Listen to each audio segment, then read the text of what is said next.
خلي بالكم، الناس اللي عايزة تشتري عربية أو تشتري شقة بتفتح مواقع التواصل الاجتماعي وبتثق في أي واحد عامل إعلان. يلاقوا تليفون يتصلوا بالتليفون ويبدأوا يتكلموا معاه ويتفقوا، ولا هم عارفينه ولا هم واثقين منه، وهيحصل لهم زي اللي حصل لعماد. حكاية النهاردة إن عماد كان معاه قرشين وعايز يشتري شقة في أكتوبر. فتح مواقع التواصل، لقى واحد عمل إعلان عن بيع شقته في أكتوبر، ولقى رقم تليفون. قام بيتصل بالتليفون، لقى اللي قدامه بيتكلم بجدية إن هو فعلا بيبيع. طب مساحة الشقة إيه؟ عرف مساحة الشقة واداله فيديو بصورة الشقة من جوه. عماد انبهر وعجبه السعر، بس قال له المبلغ كله مش معايا. قال له خلاص، هتدفع مقدم وعند التسجيل هتجيب بقية المبلغ. وفعلا عماد اتفق على المبلغ المقدم كام؟ 720,000 جنيه. قدر عماد يجمع المبلغ في ايده واتصل بيه وقال له انا جاهز. قال له طب تعالى في اليوم الفلاني الساعة كذا. عماد بقى جدة وحرص منه، قام واخد صاحبه بعربيته وحطوا المبلغ في شنطة وطلعوا على العنوان اللي هم قالوا عليه. نزلوا من هنا، ركنوا العربية ومعهم الشنطة وهيبدأوا يتوجهوا لمكان الشقة.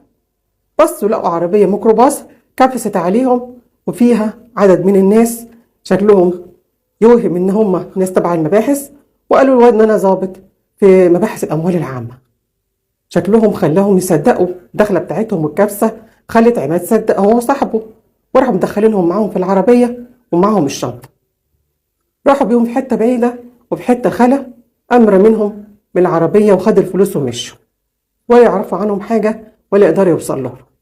عماد عمل ايه؟ جري وهو مفزوع ومصدوم مش مصدق نفسه، راح على اسم اكتوبر وبلغ عن اوصاف الناس اللي جات له. طبعا هم اتنقلوا معاه للمكان اللي هم اترموا فيه، وبداوا يفحصوا الكاميرات عشان يتوصلوا للعربيه وللسواق، وقدروا فعلا لقوا العربيه وجابوا السواق وجابوا الفريق كله اللي عمل الجريمه دي.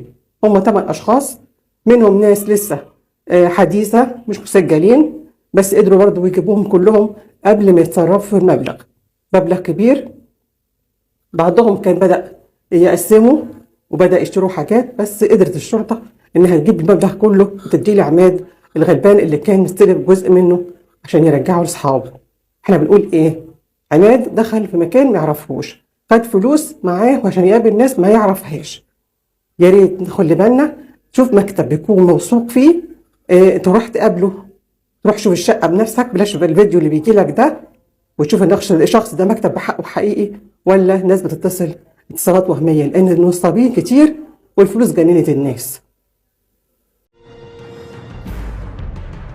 ننصح المواطنين يتوخى الحذر كويس جدا في الموضوع ده.